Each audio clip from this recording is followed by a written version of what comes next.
Welcome to Vishnu IAS academy. Vishnu IAS academy వారు Vishnu groups పేరుతోటి TGPSC group 2 అదే విధంగా ఏపీపీఎస్సీ గ్రూప్ 2 బ్యాచ్ స్టార్ట్ చేయడం జరుగుతుంది. మరి మేము కోచింగ్ తీసుకోవాలా వద్దా అని చెప్పి ఆలోచించే చాలా మంది కాంపిటేటివ్ ఆస్పిరెంట్స్ అలానే సందిగ్ధంలో ఉన్నారు. టీజీపీఎస్సీ వారు గ్రూప్ 2 నోటిఫికేషన్ ఇస్తారా, ఏపీపీఎస్సీ వారు నోటిఫికేషన్ ఇస్తారా అని ఆలోచించుకుంటూ ఇంకొక 1 year అలానే ఉంటే వాళ్ళు నోటిఫికేషన్ ఇచ్చిన తర్వాత 6 to 8 months లో ఎగ్జామ్ పెడితే మీరు గ్రూప్ 2 క్రాక్ చేయగలుగుతారా?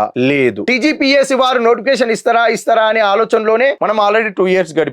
ఈ ఇయర్ లో తప్పనిసరిగా నోటిఫికేషన్ ఇస్తారు అనే సూచన ఉన్నది. మరి ఈ గ్రూప్ 2 నోటిఫికేషన్ లో ఈసారి ప్రత్యేకత ఏంటిది అని అంటే ఫారెస్ట్ రేంజ్ ఆఫీసర్స్ ని కూడా గ్రూప్ 2 నోటిఫికేషన్ లో భాగంగానే ఇచ్చే అవకాశం ఉందని చెప్పి చాలా మంది తెలియజేస్తున్నారు. అదే విధంగా ఎన్విరాన్మెంట్ ఆఫీసర్స్ కి సంబంధించిన పోస్టులన్నీ కూడా గ్రూప్ 2 లో భాగంగానే ఇచ్చే అవకాశం ఉందంటున్నారు. దీని వలన మున్సిపల్ కమిషనర్స్ కూడా గ్రూప్ 2 పోస్టులలో అధికంగా ఉన్నాయని చెప్పి కూడా తెలియజేస్తున్నారు. మనకి మళ్ళీ గ్రూప్ 2 నోటిఫికేషన్ అనేది సుమారుగా 700 పోస్టుల నుండి 1000 పోస్టుల మధ్యలో పడే అవకాశం ఉందని చెప్పి చాలా మంది టీఎస్పీఎస్సీ కి సంబంధించిన అధికారులు గాని సెక్రటేరియట్ కి సంబంధించిన అధికారులు గాని మనకి ఇచ్చిన సమాచారం ప్రకారం మనకు తెలియజేస్తున్న అంశం ఇది. మరి గ్రూప్ 2 కి సంబంధించి ఇన్ని పోస్టులు ఉంటే మనకి గ్రూప్ 4 నోటిఫికేషన్ ని తీసేశారు. గ్రూప్ 4 లో ఉన్న పోస్టులన్నీ కలిపి గ్రూప్ 3 లో కలిపేయడం జరిగింది. గ్రూప్ 3 లో కలిపారు కాబట్టి గ్రూప్ 4 పోస్టులన్నీ కూడా సుమారుగా గ్రూప్ 3 నోటిఫికేషన్ కూడా 3500 నుంచి 5000 పోస్టులు పడే అవకాశం ఉందని కూడా చెప్తున్నారు. అంటే నీకు గ్రూప్ 2 కోచింగ్ తీసుకుంటే group 2 group 3 at a time రెండు కూడా కవర్ అవుతున్నాయి.